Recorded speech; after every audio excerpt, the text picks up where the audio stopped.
পড়াতে গিয়ে আমার মাথা খারাপ হয়ে যাবে। তাহলে আর পড়িয়ে কি লাভ?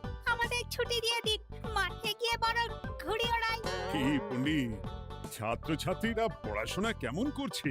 ওরা পড়াশুনো করে কোথায়? বাড়ি গিয়ে কেউই বই খুলছে না। মানে বই পড়ে না? না, এই যে গুলটেকেই দেখুন, 1 থেকে 50 অবধি মুখস্থ, কিন্তু তারপর বলতে গেলেই হোঁচট খায়। আচ্ছা গুলটে, 51 থেকে বল দেখি। 51, 52, 53, 54, 55, 56, 57, 58, 59, 60, 61। 57, 59, 60, সেগুলো আবার কি? 61 আগে তো 60 হবে। 41 আগে যেমন 40 হয়, 31 আগে যেমন 30 হয়। তুই কি নতুন করে বই লিখছিস নাকি সংখ্যা আবিষ্কার করছিস? না, বই পড়তে ভালো লাগে না। পণ্ডিত, এদের মা বাবাকে ডেকে বোঝাও, শুধু ঘুরে বেড়ালে চলবে, পড়াশোনা করতে হবে তো। আচ্ছা মহারাজ, আপনি যখন এত করে বলছেন, এবার থেকে আমরা মন দিয়ে পড়াশোনা করব। হ্যাঁ, আর বলিস না, তোদের গিন্নিমা আজকে চুনো মাছের চচ্চড়িটা যা বানিয়েছিল না, আহ, পুরো মাখন। গিন্নিমাতে এতদিন জানতাম সরষের তেল দিয়ে রান্না করতো, এখন কি মাখন দিয়ে রান্না করছেন নাকি? আরে দূর, মাখন দিয়ে রান্না করবে কেন? যাই হোক, বাদ দে। উফ, বিকেল বেলা আমাদের বাড়িতে চলে আসিস, তেলে ভাজা দিয়ে মুড়ি খাবো। আর সাথে একটু পেঁয়াজ কুচি আর শসা থাকলে একেবারে জমে যাবে। এ কি মন্ত্রী, তুমি এখানে দাঁড়িয়ে দাঁড়িয়ে গল্প করছো, কোনো কাজ নেই? রাজসভা তো একটু পরে শুরু হবে, তাই একটু ফাঁকা সময়ে। বুঝেছি। বেশি বকবক না করে রাজসভায় এসো, আজকে একটা গুরুত্বপূর্ণ আলোচনা আছে। ঠিক আছে, আমি আসছি। তাহলে বিকেলে চলে আসিস। হ্যাঁ হ্যাঁ মন্ত্রীমশাই, একদম চিন্তা করবেন না।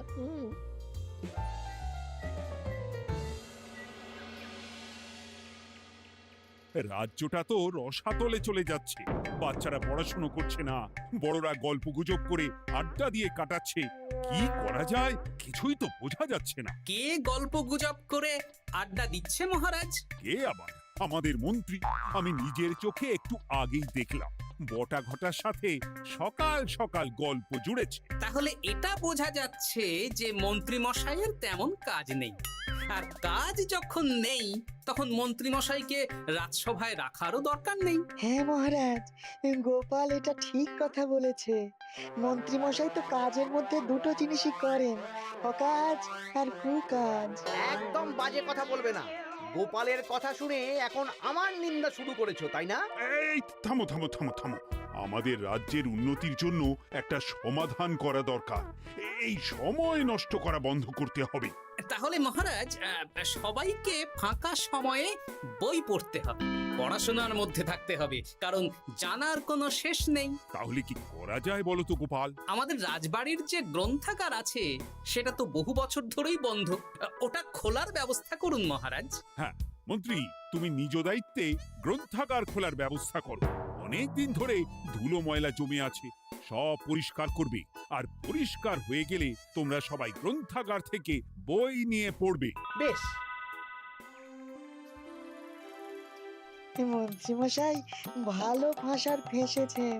হ্যাঁ, জীবনটা তো শুয়ে বসে গুলতানি দিয়ে কাটিয়ে দিচ্ছেন, না হয় একটু কাজ করবেন আর কি।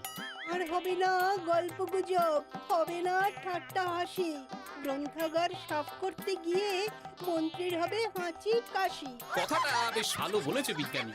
ওনার দুটো কাজ, অকাজ আর কুকাজ। সে তো তুমি প্রসঙ্গ আনলে তাই। বেটারা আমাকে নিয়ে রসিকতা করছে।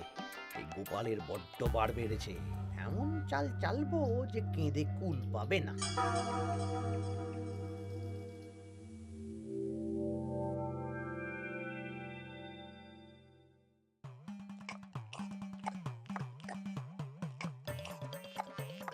বেশ সুখে ছিলাম, কিন্তু হঠাৎ করে গোপাল আর মহারাজের সহ্য হলো না, চাপে পড়ে গেলাম। আমরা আপনাকে চাপমুক্ত করব, বলুন কি করতে হবে? আমি সব ভাবনা চিন্তা করে ফেলেছি, এখন তোদের আমার কথা মতন কাজ করতে হবে। আসতে পারি মন্ত্রী মশাই? হ্যাঁ, এসো এসো। ইনি তো চিত্রশিল্পী, এনাকে দিয়ে কি হবে? ইনিই তো আসল কাজ করবেন। শোনো, তা গোপালকে ভালো করে দেখে নিয়েছো তো? বিলক্ষণ। একটা পাতায় গোপালের ছবি আঁকতে হবে, ওপরে লেখা থাকবে কৃষ্ণনগরের ভবিষ্যৎ। কি গোপাল তো আপনার শত্রু, গোপালকে নিয়ে বই লিখছেন কেন?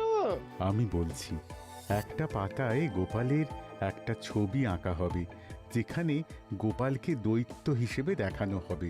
বড় বড় দাঁত, বড় বড় কুলোর মতো কান। শোনো, নিচে একটু ফাঁকা রাখবে, যা লেখার আমি পরে লিখে দেব। আর আপনি মহারাজকে এই পাতাটা দেবেন? হ্যাঁ, আর বলবো যে গ্রন্থাগার পরিষ্কার করতে গিয়ে এই পুরনো পাতাটা পেলাম, তবে অনেক খুঁজেও বইয়ের বাকি অংশ কিচ্ছু পেলাম না মহারাজ। মহারাজ ওখানে দৈত্য বেশি গোপালকে দেখে ভাববেন রাজ্যের বড় বিপদ আসতে পারে, আর গোপালকে কোনো কারণ ছাড়াই তাড়িয়ে দেবেন। একদম তাই। কিন্তু একটা সমস্যা আছে। আবার কি সমস্যা? পুরনো পাতা বোঝাবেন কি করে? ছবি আঁকা হয়ে গেলে পাতাটা দুদিন রোদে ফেলে রাখবো, তারপর পাতার ধারগুলো একটু আঁকা বাঁকা করে কেটে দেব, সাথে আগুনের হালকা তাপ দিলে সাদা পাতা খুব তাড়াতাড়ি পুরনো দেখাবে। এটা ঠিক বলেছেন। আচ্ছা চিত্রশিল্পী, তাড়াতাড়ি ছবি এঁকে ফেলো। আমি কালকে সকালেই দিয়ে দেব। বেশ বেশ। আর বটাঘটা, তোদের কালকে থেকে একটু আমার সাথে হাতে হাতে কাজ করতে হবে। হ্যাঁ, এসে আমরা আপনার সুখে দুঃখে পাশে থাকবো।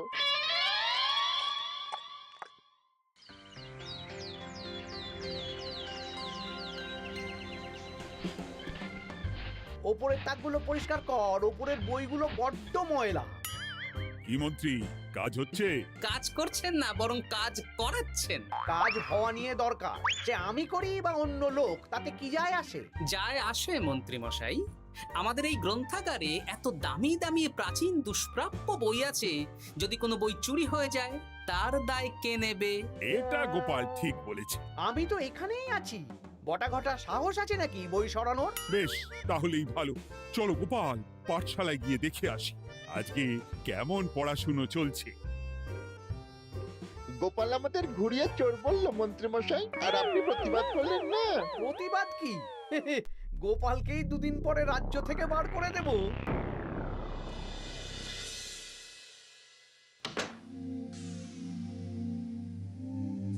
মন্ত্রীমশাই, ছবি আঁকা হয়ে গেছে।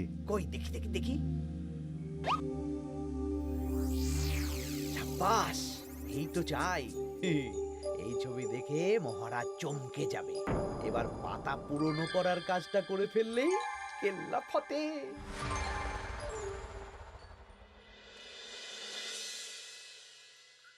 তা মন্ত্রী, গ্রন্থাগার পরিষ্কার করার কাজ শেষ? হ্যাঁ মহারাজ, তবে তবে কি? একটা পুরনো বইয়ের পাতা পেলাম। কি?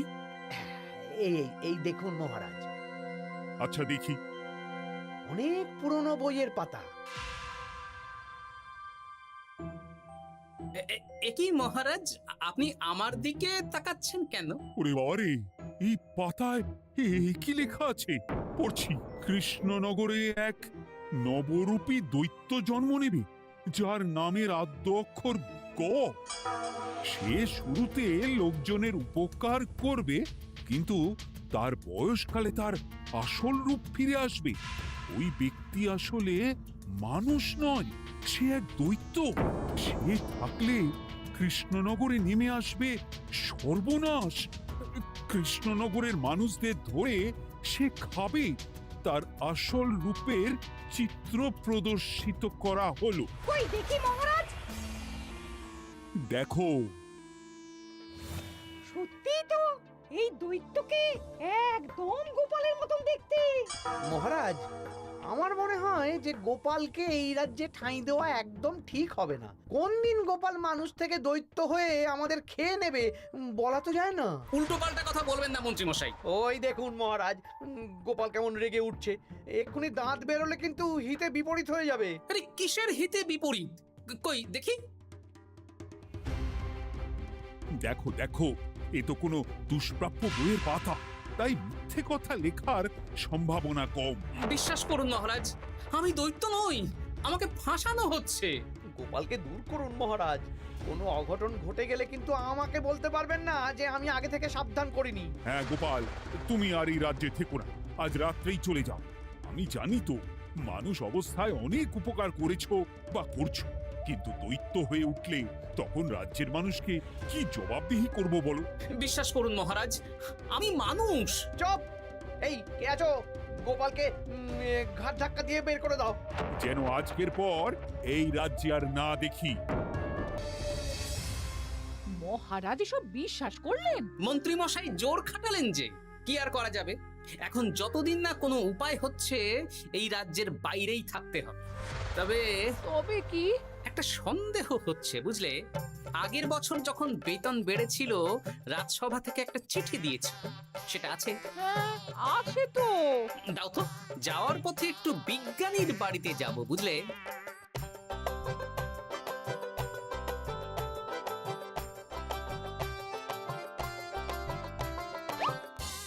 এবার চলো। আমিও বুঝতে পারছি গোপাল, এটা গভীর ষড়যন্ত্র। শোনো, তুমি একটা কাজ করো। ওই পাতার লেখাটা দেখে আমার মনে হলো হাতের লেখাটা খুব চেনা চেনা। তুমি একবার এই চিঠিটার সাথে মিলিয়ে দেখো তো। মন্ত্রী মশাইয়ের হাতে লেখা চিঠি। বেশ, আমি তাহলে কায়দা করে পাতাটা নিয়ে এসে পরীক্ষা করব। তা কোথায় থাকবে এখন? কদিন ওই শ্বশুর বাড়ি, আর আমি তোমার সাথে দেখা করার জন্য রোজ রাতে আসবো। বেশ।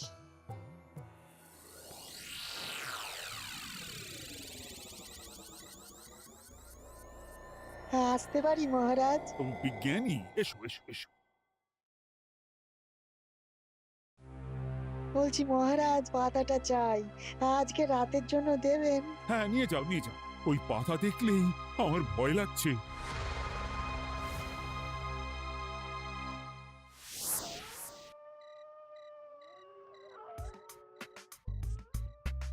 এ তো হাতের লেখা হুবহু এক। একদম মিলে যাচ্ছে। তার মানে এই হাতের লেখা মন্ত্রী মশাইয়ের, আর এই বই রোদে ফেলে রেখে হলুদ করা হয়েছে। আসতে পারি বিজ্ঞানী?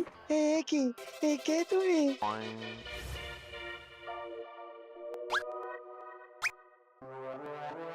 গিন্নির পুরনো শাড়ি পরে নারী সেজে এলাম, কেউ জানতে পারলেই বিপদ। এ কোনো বিপদ নেই, তোমাকে মন্ত্রী মশাই ফাঁসিয়েছেন। ওনারই হাতের লেখা, আর ওটা রোদে ফেলে আর উষ্ণ তাপে রেখে পাতা হলুদ করা হয়েছে। জানতাম এইরকমই কিছু একটা হবে। তাহলে কালকে সকালেই রাজসভায় সব খোলসা করে দিই।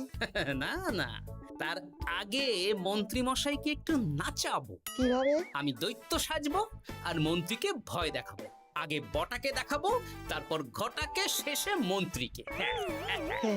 ভালো মজা হবে, আমি তোমার পাশে আছি। তাহলে তাহলে এখনই সাজগোজ করে ফেলি, বুঝলে। তুমি একটা চাদর মুড়ি দিয়ে আমার সাথে বটা ঘটার বাড়িতে যাবে এখন। আচ্ছা।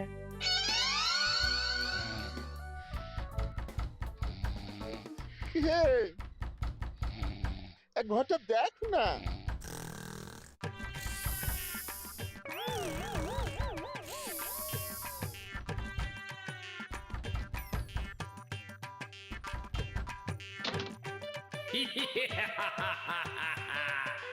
আমি তোকে খাবো, আমি দৈত্য গোপাল।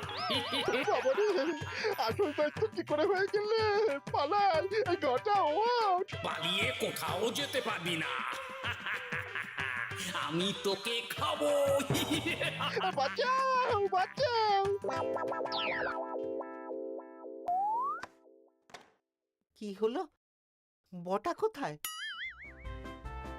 এ বটা, বটা, এ কি হলো তোর? কোথায় গেলি? দৈত্য গোপাল আমাকে ধরে নিয়ে যাচ্ছে। মানে এটা কি? আমি গোপাল দৈত্য। আজ রাতে বটাকে গলাদ্ধ করনি আমার ভোজন, কাল তোর পালা। ওরে বাবা রে, কি কাণ্ড! আমাকে ছেড়ে না। চুপ, আমি মানুষ। এবার বল, আমাকে ফাঁসানো হচ্ছিল কেন? বল। আমি কিছু জানি না, সব মন্ত্রী মশাইয়ের চক্রান্ত। আমাকে ছেড়ে দাও। এখন না, পরে ছাড়বো। শোনো বিজ্ঞানী, এখন এর মুখ হাত পা ভালো করে বেঁধে ফেলো দেখি। আমি এক্ষুনি বাঁচছি। আর ভোরবেলা একটা কাজ করতে হবে, আমার কয়েকটা নাতি নাতনিকে তোমার বাড়িতে নিয়ে আসবো, আর তারপর আচ্ছা, আমি এখন চললাম, দরজাটা ভালো করে বন্ধ রেখো।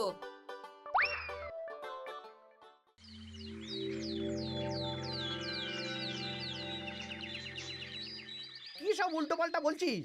সত্যি কালকে গোপালের দৈত্য এসেছিল। আরে গোপাল তো রাজ্য ছেড়ে চলে গেছে, আমি কড়া পাহারা বসিয়েছি। গোপাল এই রাজ্যে আর ঢুকতেই পারবে না। কিন্তু ওর দৈত্য এসেছিল। আরে দূর, তুই স্বপ্ন দেখেছিস। সকাল সকাল মাথা খারাপ করাস না ঘটা, কাজ আছে। সত্যি বলছি। চুপ!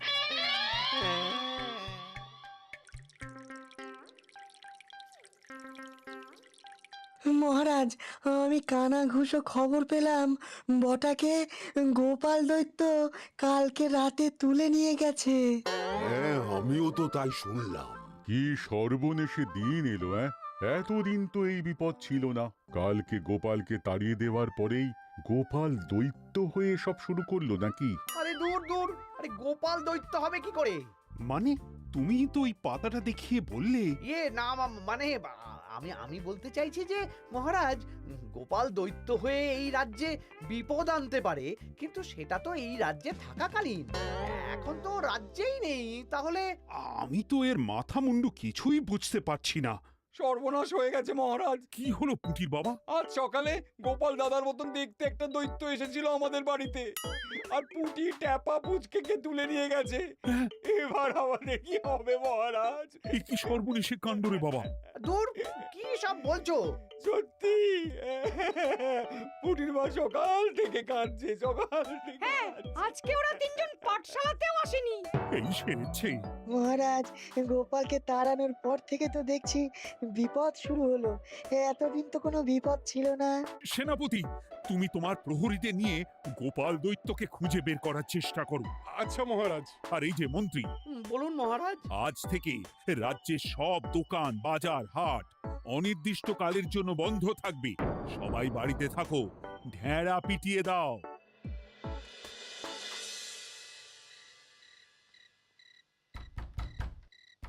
কে? আমি দরজা খুলবো না। এই দরজা খোলো, আমি বিজ্ঞানী।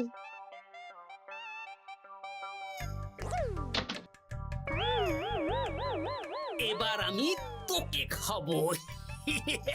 আমাকে ছেড়ে দাও, আমাকে ছেড়ে দাও, ছেড়ে দাও, আমাকে ছেড়ে দাও। ছেড়ে না, ছিঁড়ে খাবো।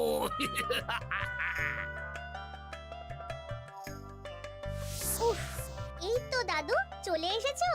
এরকম শুয়ে বসে থাকতে ভারী মজা। এ কি বটা, তোর কিছু হয়নি? না না, কাল একটু ভয় পেয়েছিলাম। না, কিছু হবেও না। এই মন্ত্রীর সব চক্রান্ত ধরা পড়ে গেছে। আমি চাইলেই মহারাজের কাছে মন্ত্রীর নিজের হাতের লেখা বইয়ের ব্যাপারে বলতে পারতাম, কিন্তু আমি চাই মন্ত্রী মশাই নিজের মুখে নিজের দোষ স্বীকার করুক। আর সেটা করানোর দায়িত্ব তোর হাতে। আমি কি করব? কাল সকালে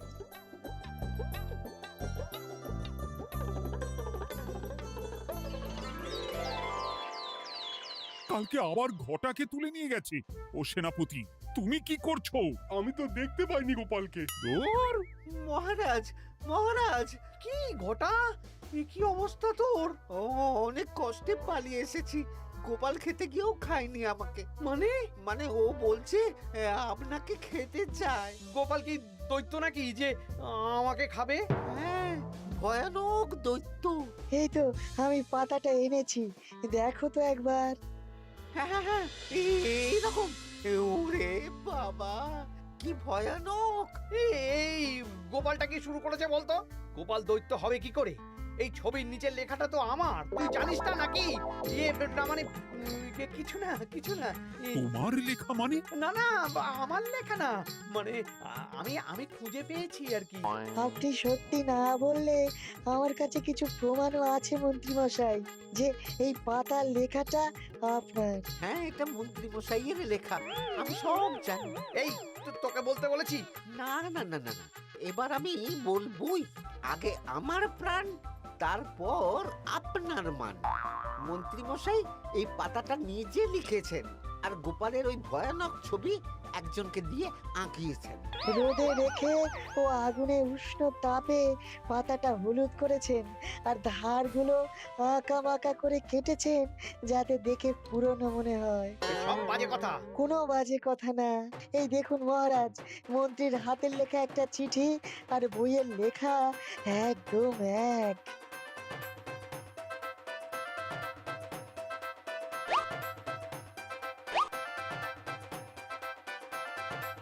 এ কি মন্ত্রী?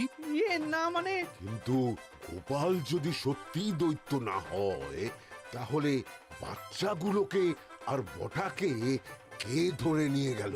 আমিই ধরে নিয়ে গিয়েছিলাম। অনেক সময় সোজা আঙুলে ঘি না উঠলে আঙুল বাঁকাতে হয়, তাই এই ছোট্ট নাটক। সবাই সুস্থই আছে। এবার মন্ত্রীকে আমি মেরে অসুস্থ করে দেব।